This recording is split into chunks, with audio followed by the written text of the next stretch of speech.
بسم اللہ الرحمن الرحیم الحمدللہ رب العالمین والصلاة والسلام علی سید الانبیاء والمرسلین۔ محترم ناظرین و ناظرات، سامعین و سامعات، اللہ رب العزت کی توفیق اور اس کی مدد سے پچھلی نشست میں ہم نے آداب تلاوت قرآن مجید کے موضوع پر قرآن مقدس کی چند آیتوں سے یہ جاننے کی کوشش کی تھی کہ قرآن پاک کو تلاوت کرنے کے آداب کیا کیا ہیں۔ تو اس میں ہم نے یہ دیکھا تھا کہ اللہ رب العزت نے کفار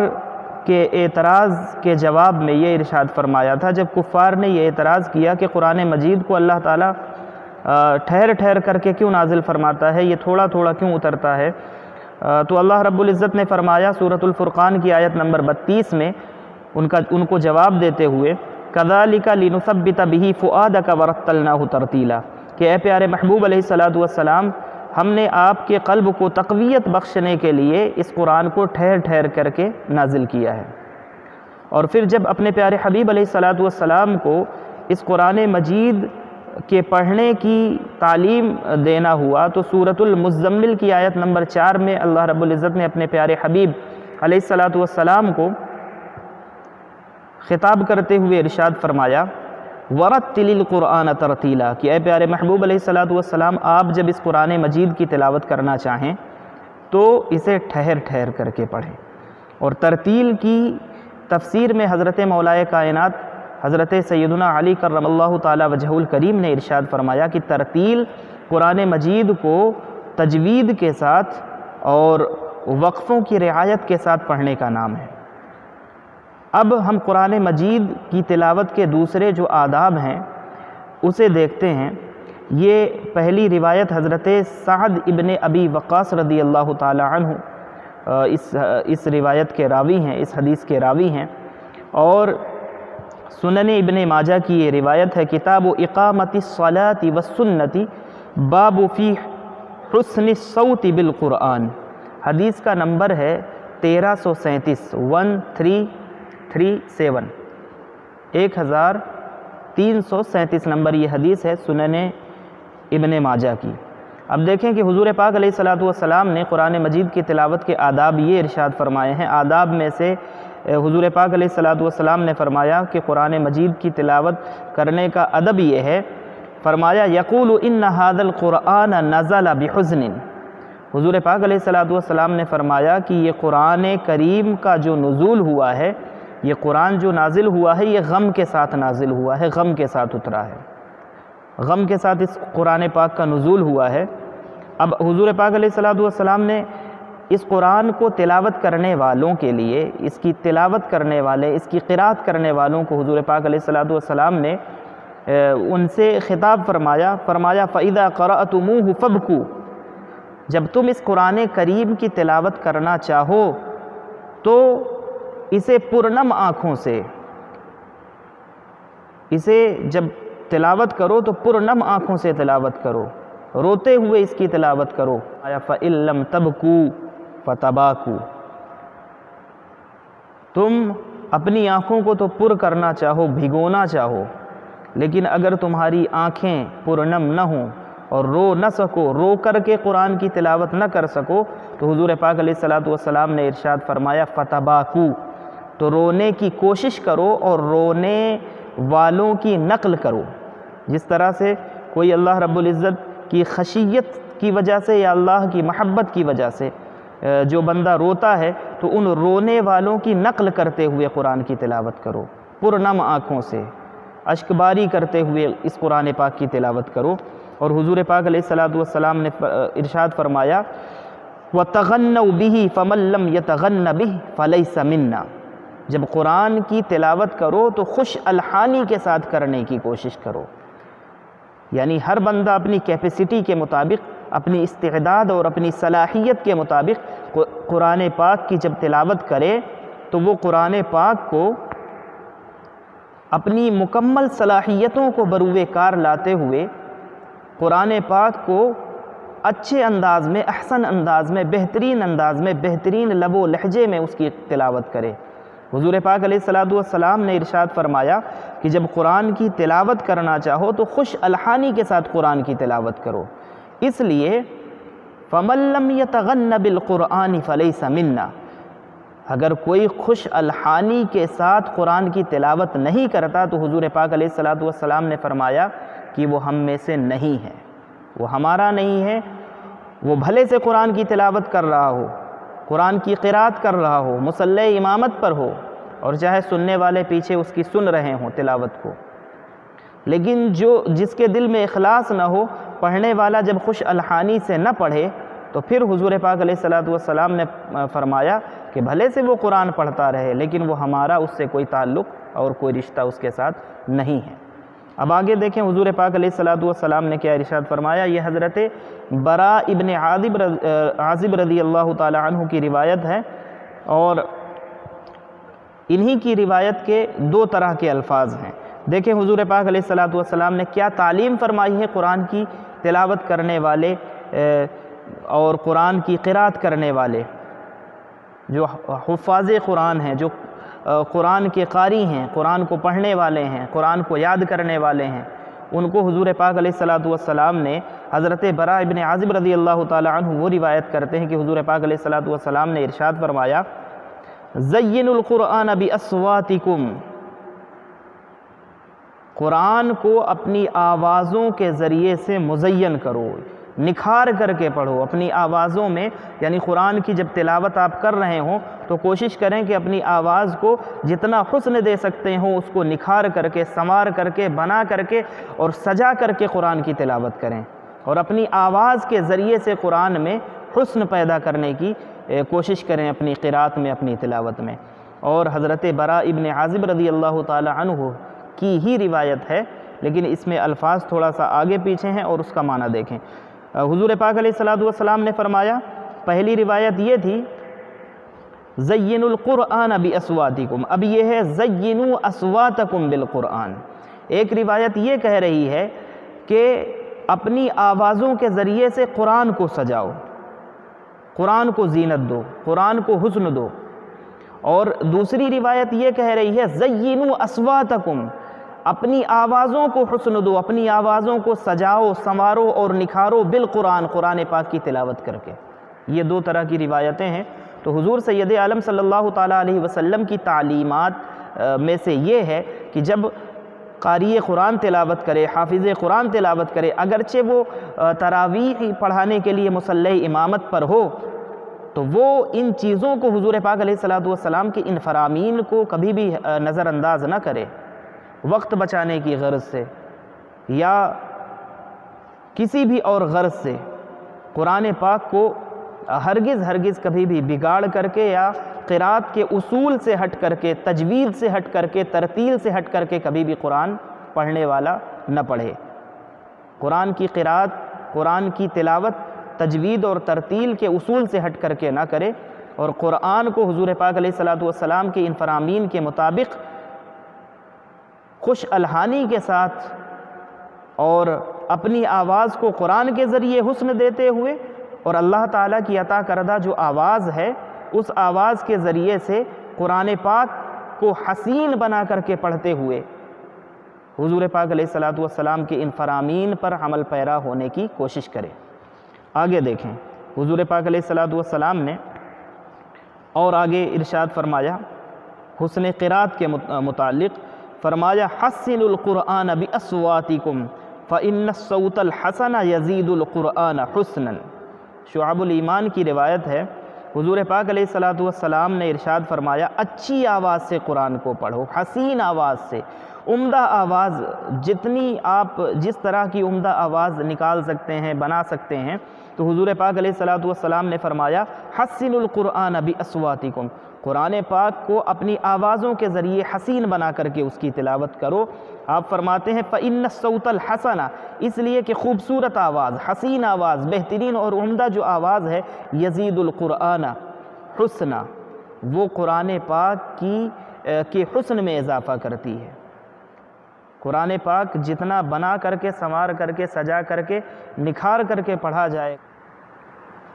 حضور پاک علیہ الصلوۃ والسلام کے تعلیمات کے مطابق جو قرات کی جائے گی، جو تلاوت کی جائے گی، اس میں قرآن مجید کو اپنی آواز کے ذریعے سے جتنا بنا کر کے، سنوار کر کے، سجا کر کے اور نکھار کر کے پڑھا جائے گا تو یہ حضور پاک علیہ الصلاۃ والسلام کے فرمان کے مطابق ہوگا۔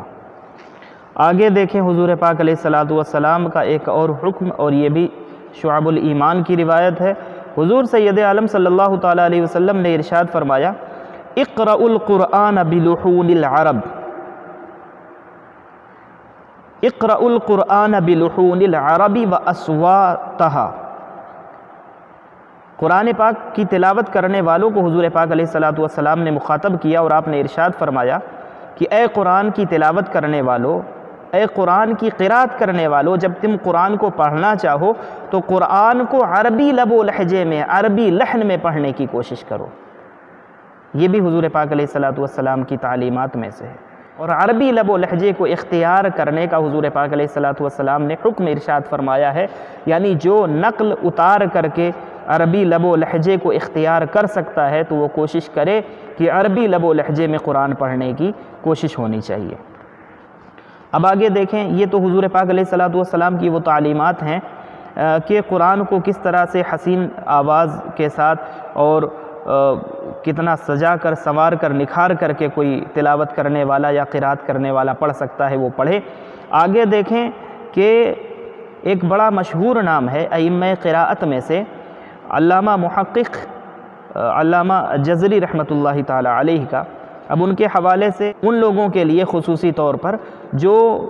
تراویح کی نمازوں میں خصوصاً مصلی امامت پر پہنچتے ہی وہ ہواؤں میں جو پرواز کرنے لگ جاتے ہیں، اور جو ترتیل کو بھی بھلا بیٹھتے ہیں اور تجوید کو بھی پس پشت ڈال دیتے ہیں، اور پھر وہ ان کی پرواز جو ہواؤں میں ہوتی ہے، پھر وہ بھول جاتے ہیں کہ ہم قرآن پڑھ رہے ہیں، تو قرآن کو پڑھنے کے احکام جو ہیں، جو قرآن مجید خود ورتل القرآن ترتیلا کہہ کر کے ترتیل کے ساتھ قرآن کو پڑھنے کا حکم ارشاد فرما رہا ہے، وہ اسے بھی فراموش کر بیٹھتے ہیں۔ اور یہ جو روایتیں ابھی میں نے پیش کی ہیں، حضور پاک علیہ الصلاۃ والسلام نے یہ تک ارشاد فرمایا، فَمَن لَّمْ يَتَغَنَّ بِالْقُرْآنِ فَلَيْسَ مِنَّا، جو قرآن کو خوش الحانی کے ساتھ نہ پڑھے وہ ہم میں سے ہے ہی نہیں۔ تو ڈرنا چاہیے کہ بندہ قرآن سنا رہا ہو اور سننے والے قرآن سن رہے ہوں، اور اس کے باوجود ان کو اتنی جلد بازی ہو کہ حضور پاک علیہ الصلاۃ والسلام کے کہیں اس فرمان کے مستحق نہ ہو جائیں۔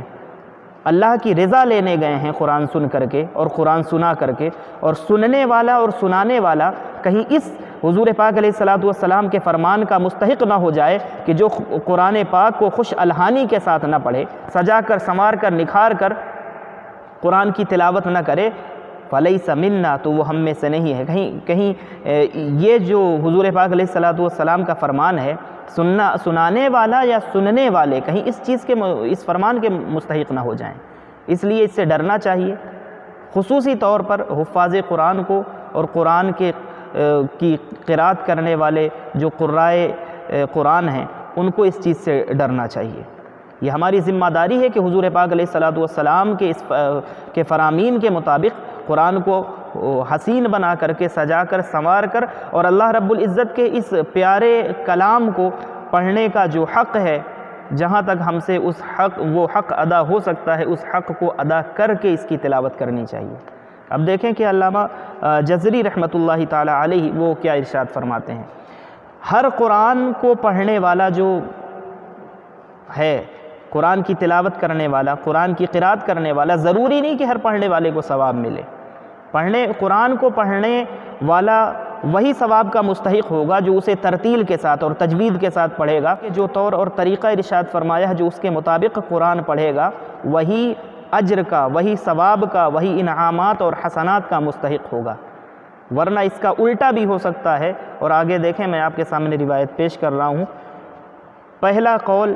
علامہ جزری رحمۃ اللہ تعالی علیہ، جو قرات کے فیلڈ کے ایک بڑے امام ہیں، وہ فرماتے ہیں وَالْأَخْذُ بِالتَّجْوِيدِ لَازِمٌ، قرآن پڑھنے والا جو قرآن پڑھنا چاہتا ہے، قرآن سنانا چاہتا ہے، اس کے لیے لازم ہے کہ وہ تجوید کا علم حاصل کرے، تجوید کو سیکھے، یعنی قرآن کو درست پڑھنا سیکھنا اس کے لیے سب سے پہلے لازم ہے۔ جو قرآن پڑھنا چاہتا ہے اس پر لازم ہے کہ قرآن کو صحیح پڑھنے کے لیے، درست پڑھنے کے لیے تجوید کا جو علم تجوید ہے اس کو حاصل کرے۔ اور فرماتے ہیں فمن لم یجود القرآن آثم، جو قرآن کو تجوید کے ساتھ نہیں پڑھتا، یعنی علم تجوید سیکھتا ہی نہیں ہے، اور بغیر علم تجوید کو سیکھے ہوئے جو قرآن کو پڑھتا ہے، فرماتا ہے آپ نے فرمایا من لم یجود القرآن آثم، جو تجوید کا علم حاصل نہیں کرتا اور قرآن کی تلاوت کرتا ہے وہ گناہگار ہوتا ہے۔ یعنی تجوید کا سیکھنا اس قدر لازم ہے۔ اب پھر آگے دیکھیں، پھر وجہ بتائی کہ گناہگار کیوں ہوتا ہے۔ فرمایا لِأَنَّهُ بِهِ الْإِلَٰهُ أَنزَلَ، اس لیے کہ اللہ تعالیٰ نے قرآن کو نازل ہی کیا ہے تجوید کے ساتھ، یعنی ترتیل کے ساتھ، جو حضرت علی کرم اللہ تعالیٰ وجہ الکریم نے بھی ترتیل کی تفسیر یہی فرمائی ہے کہ تجوید اور وقفوں کی رعایت کرتے ہوئے قرآن کی تلاوت کی جائے، اس کو ترتیل کہتے ہیں۔ تو علامہ جزری کیا فرما رہے ہیں؟ لِأَنَّهُ بِهِ الْإِلَٰهُ أَنزَلَ، اس لیے کہ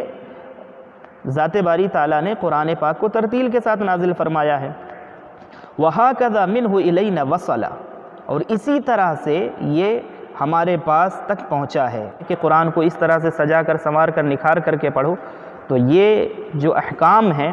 یہ ہمیں یہ بتلا رہے ہیں کہ یہ نازل کرنے والے نے اسے ترتیل کے ساتھ نازل کیا ہے، اور ترتیل کے ساتھ پڑھنے کا حکم بھی دیا ہے، اور اس کا ترتیل کے ساتھ پڑھنا ہی ثابت ہے اور ہم تک اسی طرح سے پہنچا ہے۔ تو اب کوئی اگر قرآن سنانا چاہتا ہے اور سنانے کا شوقین ہے، اور اگر مصلی امامت پر جانا چاہتا ہے،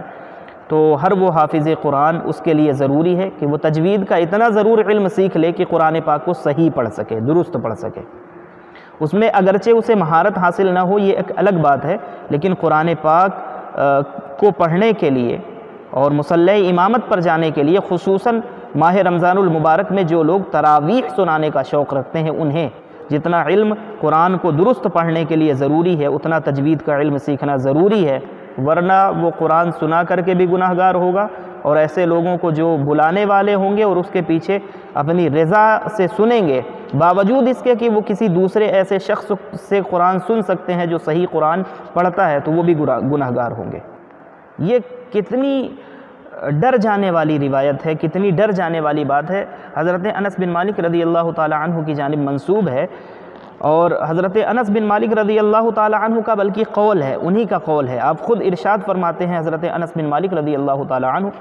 فرماتے ہیں رب تال للقرآن، کتنے قرآن کی تلاوت کرنے والے، قرات کرنے والے ایسے ہیں، والقرآن یلعنہ، وہ قرآن کی تلاوت کرتے جاتے ہیں اور قرآن معاذ اللہ ان پر لعنت کرتا جاتا ہے۔ تو آپ نہیں دیکھتے کہ ہمارے معاشرے میں یہ چیز کتنی عام ہے کہ رمضان کے مہینے میں اکثر یہی حال ہوتا ہے کہ لوگ رمضان کی برکتیں اور قرآن کی تلاوت کا نور لینے کے لیے جاتے ہیں، اور اس حضرت انس بن مالک رضی اللہ تعالی عنہ کے اس قول کا مستحق ہو کر کے واپس آتے ہیں۔ رب تال للقرآن والقرآن یلعنہ، کتنے قرآن کی تلاوت کرنے والے، قرآن پاک کی قرات کرنے والے ایسے قاری ہوتے ہیں اور ایسے پڑھنے والے ہوتے ہیں کہ پڑھ تو وہ قرآن رہے ہوتے ہیں لیکن قرآن پاک ان پر لعنت کر رہا ہوتا ہے، چونکہ وہ ترتیل کے ساتھ نہیں پڑھ رہے ہوتے، وہ تجوید کے ساتھ قرآن کو نہیں پڑھ رہے ہوتے، وہ قرآن کو بگاڑ کر کے پڑھ رہے ہوتے ہیں، وقت بچانے کی غرض سے یا علم تجوید نہ سیکھنے کی وجہ سے۔ تو یہ ان چیزوں سے ڈرنا چاہیے، اور یہ جو قرآن پاک کو پڑھنے کے جو آداب ذکر فرمائے گئے ہیں، اور جو قرآن پاک کو پڑھنے کے لیے تجوید کا علم، جو ضروری علم سیکھنا جو لازم کیا گیا ہے، اس کا سیکھنا بالکل ضروری ہے۔ اسے قرآن پاک کی جو تلاوت ہے، اور خصوصی طور پر ماہ رمضان المبارک میں جو مصلی امامت پر جانا چاہتا ہو، تو اس کے لیے ضروری ہے کہ وہ قرآن کو پہلے درست کر لے، اور اگر نہیں کر سکتا یا نہیں کر رہا ہے تو پھر اس کے لیے اس کے حق میں بہتر یہ ہے کہ وہ اپنے آپ کو قرآن کی لعنت سے بچائے اور مصلی امامت سے دور رہے۔ یہ قرآن پاک کی لعنت کرنے کا جو معاملہ ہے، رب تال للقرآن والقرآن یلعنہ، بہت سے ایسے قرآن کی تلاوت کرنے والے اور قرات کرنے والے لوگ ہیں کہ جن پر قرآن لعنت کرتا ہے۔ اس میں 3 طرح کے لوگ شامل ہیں عام طور پر۔ ایک وہ جو قرآن کو صحیح طور پر پڑھتے نہیں، یعنی اس کے حروف کو بگاڑتے ہیں، جو اس کو صحیح مخارج کے ساتھ نہیں پڑھتے، وقفوں کا لحاظ نہیں کرتے، تجوید کے ساتھ نہیں پڑھتے، ایک تو وہ لوگ ہیں۔ دوسرے وہ لوگ بھی اس میں شامل ہیں کہ جو قرآن پڑھتے ہیں اور پڑھتے رہتے ہیں اور ساری زندگی پڑھتے ہیں، لیکن قرآن پڑھتے ضرور ہیں لیکن اس کے مطابق زندگی نہیں گزارتے اور اس کو سمجھتے نہیں، اور نہ سمجھنے کی وجہ سے پھر ان کی زندگی قرآن کے مطابق نہیں گزرتی، تو ان پر بھی قرآن لعنت کرتا ہے کہ عجیب بندہ ہے، پڑھ رہا ہے اللہ کا کلام اور پڑھتا کچھ ہے اور کرتا کچھ ہے اس کے خلاف۔ تیسرا وہ بھی شامل ہے اس میں جو قرآن پاک کی من مانی تفسیر کرتا ہے، یعنی اپنی پسند کے لحاظ سے جو اس کے لیے جس میں آسانی سمجھ میں آتی ہے، جو قرآن کی تفسیر کو من مانی طور پر لیتا ہے، اس پر بھی قرآن لعنت کرتا ہے۔ تو قرآن کی لعنت سے بچنا ہے تو قرآن کو جو غلط پڑھتے ہیں بغیر تجوید کا علم سیکھے ہوئے، انہیں بھی پہلے قرآن کو صحیح پڑھنے کے لیے تجوید کا علم سیکھنا ہوگا، تب وہ لعنت سے بچیں گے، اور قرآن کی جب تلاوت کریں گے تو اللہ کی رحمت کا نزول ہوگا۔ دوسرے وہ لوگ کہ جو ساری زندگی قرآن کو یوں ہی پڑھتے رہتے ہیں اور قرآن کہہ کے آ رہا ہے اس کو سمجھنے کی کوشش نہیں کرتے، اور جب سمجھتے نہیں تو اس پر عمل بھی نہیں کرتے، تو انہیں بھی ڈرنا چاہیے کہ بھلے ہی کم پڑھیں وہ، لیکن سمجھ کر کے پڑھیں اور جو سمجھیں اس پر عمل کرنے کی کوشش کریں، تب وہ قرآن کی لعنت سے بچیں گے۔ زیادہ قرآن کی تلاوت کرنے کی وجہ سے نہیں بچیں گے، قرآن کو بھلے تھوڑا پڑھیں لیکن جتنا پڑھیں اس کو سمجھیں اور سمجھ کر کے اس پر عمل کریں، تب قرآن کی لعنت سے بچیں گے۔ اور پھر منمانی تفسیر کرنے والوں کو بھی سمجھ لینا چاہیے کہ جو اپنے حساب سے قرآن کی تفسیر کرتے ہیں، اپنے فائدے کو دیکھتے ہوئے، اپنے لیے آسانیوں کو دیکھتے ہوئے، ان سب پر قرآن کی لعنت ہوتی ہے، اور ان سب کو چاہیے کہ قرآن کی لعنت سے بچیں۔ اور بچنا ہے تو پھر اس کا طریقہ صرف یہی ہے کہ تجوید کا علم سیکھا جائے، تب قرآن کی تلاوت کی جائے۔ قرآن پڑھنے والوں کو یہ چاہیے کہ قرآن کے مطابق عمل کر کے زندگی گزاریں، اور قرآن کی تفسیر وہ لیں جو صحابہ سے منقول ہیں، جو ائمہ تفسیر نے ان کے جو راجح اقوال ہیں ان کو لیں، تب قرآن کی لعنت سے بندہ محفوظ رہے گا، ورنہ قرآن پڑھ کر کے بھی وہ لعنت کا مستحق ہوگا۔ اب آخری بات، حضرت عبداللہ ابن مسعود رضی اللہ تعالی عنہ کی میں یہ روایت پیش کر رہا ہوں۔ دیکھیں کہ صحابہ اکرام اور ان کے زمانے میں جو ان کے شاگرد تھے تابعین، وہ کتنا اہتمام کرتے تھے، اور آج ہمارا جو زمانہ ہے، ہمارا جو معاشرہ ہے، اس میں قرآن کے ساتھ معاذ اللہ کتنا کھلواڑ کیا جا رہا ہے۔ مصلوں کے اوپر ماہ رمضان میں اور ماہ رمضان کی راتوں کو برباد کیا جا رہا ہے، نماز کی حالت میں کھڑے ہو کر کے۔ حضرت عبداللہ ابن مسعود رضی اللہ تعالی عنہ وہ اپنے ایک شاگرد کو، وہ پڑھ رہا ہے، آپ سن رہے ہیں، شاگرد تابعی ہوں گے، حضرت عبداللہ ابن مسعود رضی اللہ تعالی عنہ وہ تابعی جو ہے قرآن کی تلاوت کر رہے ہیں، اور حضرت عبداللہ ابن مسعود رضی اللہ تعالی عنہ سن رہے ہیں۔ اب وہ لوگ جنہیں قرآن پاک کی تجوید سے غرض نہیں ہوتا، جو اس کو اس کے مخارج سے غرض نہیں ہوتا، جو لوگ وقفوں کی رعایت نہیں کرتے، جنہیں قرات کا علم سیکھنا کوئی ضروری نہیں لگتا، انہیں اس چیز پر غور کرنا چاہیے کہ صحابہ اس کا کتنا اہتمام کرتے تھے، کہ حضور پاک علیہ الصلوۃ والسلام سے انہوں نے قرآن پاک کو جس طرح سے سنا ہوتا تھا اسی طرح سے پڑھنے کی کوشش کرتے تھے۔ اب وہ تابعی جو ہیں وہ قرآن کی تلاوت کر رہے ہیں۔ سورہ توبہ کی آیت ہے انما الصدقات للفقراء۔ اب یہ فقراء پر جو ہے مد ہے،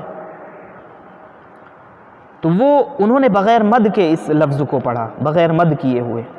اب آپ دیکھ لیں کہ تراویح کی نمازوں میں کیا ہوتا ہے، کتنا اخفاء، ادغام اور مد کا خیال کیا جاتا ہے۔ یہ چیزیں تو دور کی بات ہیں، الفاظ بگڑ رہے ہوتے ہیں، معنی تبدیل ہو رہا ہوتا ہے، معنی بگڑ رہا ہوتا ہے۔ جبکہ حضور پاک علیہ الصلوۃ والسلام کے صحابی ہیں حضرت عبداللہ ابن مسعود، وہ ان کی قرات سن رہے ہیں، وہ سنا رہے ہیں ان کو، تابعی، اور انہوں نے جب پڑھا ہے سنانے والے تابعی نے تو انما الصدقات للفقراء میں جو مد ہے اس مد کو نہیں کیا، انہوں نے کھینچا نہیں اسے، بس اتنا کیا۔ تو انہوں نے حضرت عبداللہ ابن مسعود نے انہیں ٹوکا، یہ کیا کر رہے ہو، میں نے اس طرح سے تو حضور پاک علیہ الصلوۃ والسلام سے نہیں سنا ہے، انہوں نے یہ کہا۔ تو انہوں نے عرض کی کہ حضور آپ نے کس طرح سے سنا ہے حضور پاک علیہ الصلوۃ والسلام سے، آپ بتائیں تو میں بھی اسی طرح سے پڑھنے کی کوشش کروں۔ تو حضرت عبداللہ ابن مسعود رضی اللہ تعالی عنہ نے پھر مد کر کے اس میں بتایا انما الصدقات للفقراء، مد کر کے بتایا کہ میں نے اس طرح سے سنا ہے۔ تو انہوں نے پھر اسے اسی طرح سے نقل کر کے، جس طرح سے حضرت عبداللہ ابن مسعود رضی اللہ تعالی عنہ نے ارشاد فرمایا تھا، انہوں نے اسی طرح سے پھر نقل کی اور نقل کر کے اسی طرح سے پڑھنے کی کوشش کی۔ تو بتانے کا مقصد یہ ہے کہ صحابی کا عمل یہ ہے کہ تابعی قرآن پڑھ رہا ہو اور صرف تھوڑا سا مد کم کیا ہو، مد ایسا نہیں ہے کہ نہیں کیا تھا، کم کیا تھا، تو صحابی ان کو وہاں پر ٹوک کر کے یہ کہہ رہے ہیں کہ میں نے اس طرح سے حضور سے نہیں سنا۔ اب وہ حفاظ قرآن جو مصلی امامت پر کھڑے ہو کر کے نہ انہیں حرکتیں کہاں پر بدل رہی ہیں قرآن پاک کی، اور کہاں پر قرآن پاک کتنا غلط پڑھا جا رہا ہے، ان کے معنوں میں کتنی تبدیلی ہو رہی ہے، اور تجوید کا علم نہ ہونے کی وجہ سے قرآن جو کہنا چاہ رہا ہے اور قرآن میں جو کچھ ہے اس کا مفہوم کتنا الٹ پلٹ جا رہا ہے، کتنا بدل جا رہا ہے، اس پر غور کرنا ہوگا۔ اس پر سنانے والوں کی اپنی ذمہ داری ہے کہ وہ تجوید کا اتنا علم ضرور سیکھیں کہ جس سے وہ قرآن پاک کو صحیح اس کی تلاوت کر سکیں، تب مصلی امامت پر بڑھیں۔ اور وہ لوگ، وہ عوام جو ہواؤں میں پرواز کرنے والے حفاظ ڈھونڈتی ہے تاکہ جلدی سے وہ تراویح کی نماز سے فارغ ہو جائیں، ان کے لیے بھی مشورہ یہ ہے کہ اللہ سے ڈریں اور قرآن کی لعنت سے ڈریں۔ اگر آپ کو قرآن کی رحمت چاہیے قرآن کی تلاوت کے وقت، تو آپ کی ذمہ داری ہے کہ جب آپ کسی حافظ قرآن کا انتخاب کریں تراویح کی نماز کے لیے، تو وہ حافظ قرآن ہو جو تجوید کے ساتھ صحیح طور پر قرآن پڑھ سکتا ہو۔ امامت کے لیے بھی ایسے لوگوں کا انتخاب کریں اور تراویح کی نمازوں کے لیے بھی ایسے لوگوں کا انتخاب کریں۔ اتنی گفتگو کرنے کا مقصد یہ تھا، اس جانب توجہ دلانا مقصد تھا کہ ایک تو وہ جو سنانے والے ہیں